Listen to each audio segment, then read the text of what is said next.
Om Shanti. Om Namo Bhagavate Vasudevaya. Welcome to another Yoga Small Talk, and we continue with 7 minutes Bhagavad Gita a day. We're reading from chapter 3, the Yoga of Action. Lord Krishna is teaching to Arjuna about the practice of Karma Yoga. And the practice of Karma Yoga is not just, what we commonly know of as volunteering, as, doing something without getting paid and so on. It is actually a very, very, very profound realization of our purpose in life, of our role in creation, what we came here to do, why we are here. And also a way to develop cosmic love. Love that pours everywhere to everybody, unbounded love that fills us with joy, with peace, and that keeps on growing. It's a way to see the creation as it truly is, to understand what is the creation and how things work. It's a way to see the book of rules that govern creation and learn how to work with it in the best possible way. And we will show it as we go through the verses of this very, very beautiful chapter, chapter 3, the Yoga of Action. So we reached verse 7. But whosoever, controlling the senses by the mind, O Arjuna, engages himself in Karma Yoga, with the organs of action, without attachment, he excels.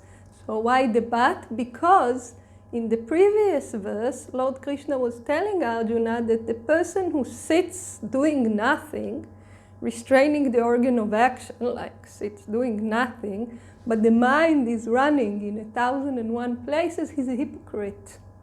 It will take him nowhere, and we discussed this elaborately in the previous talk. But the person who controls the senses by the mind and engages himself in action, because we are all acting anyway. But what kind of action? Karma Yoga. This person will excel.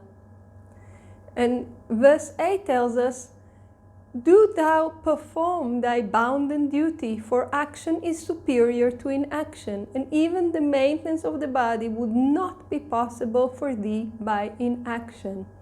So remember, Arjuna asked Lord Krishna in the beginning of the chapter, you talk so highly about inaction, about the Jnana Yoga, the Yoga of knowledge, and then you tell me go and fight.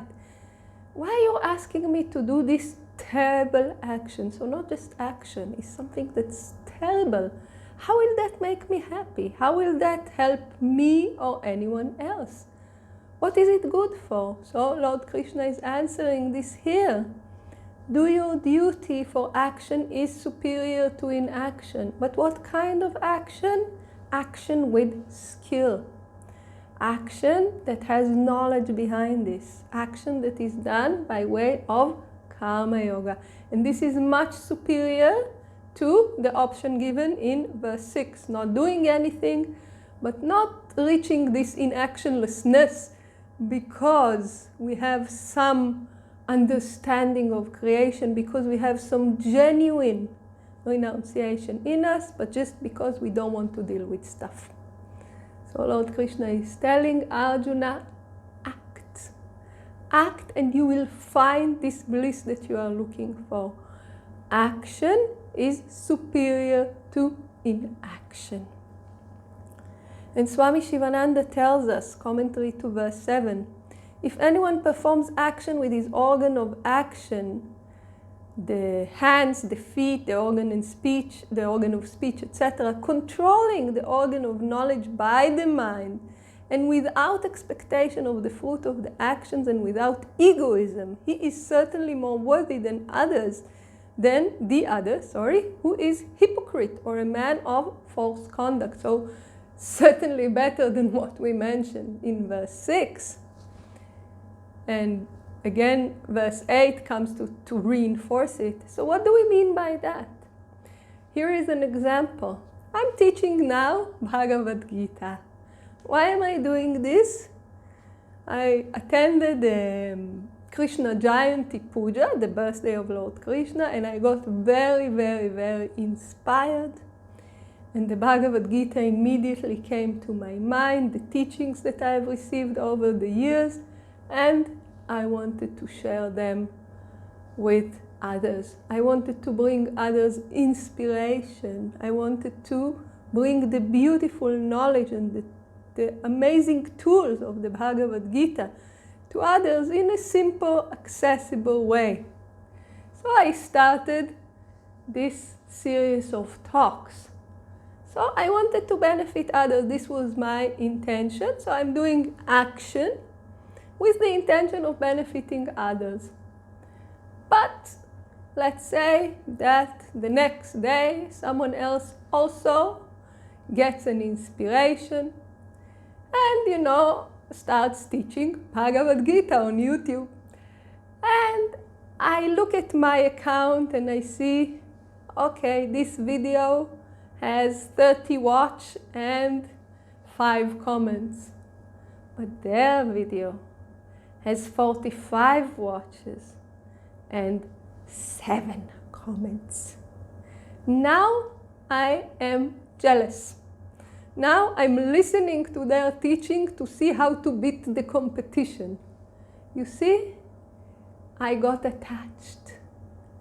I lost the game. Or I'm starting this channel and I really want to bring knowledge and I'm keeping it so simple. And I'm staying with the text. Very simple. Swami Sivananda said, simple living, high thinking.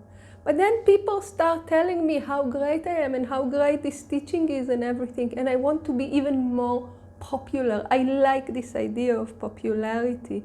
And I start putting all sorts of complications in my videos. I want everybody to say, her videos are the best. I fell. You see, this is the trap. So Lord Krishna is telling us, no attachment.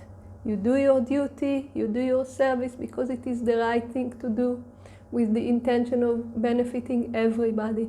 Whatever needs to come back to you, appreciation, whatever it is. This is grace. You just do your duty without attachment. This is Karma Yoga. And there are many more beautiful instructions we will see in the next talks. So please join us. Om Shanti.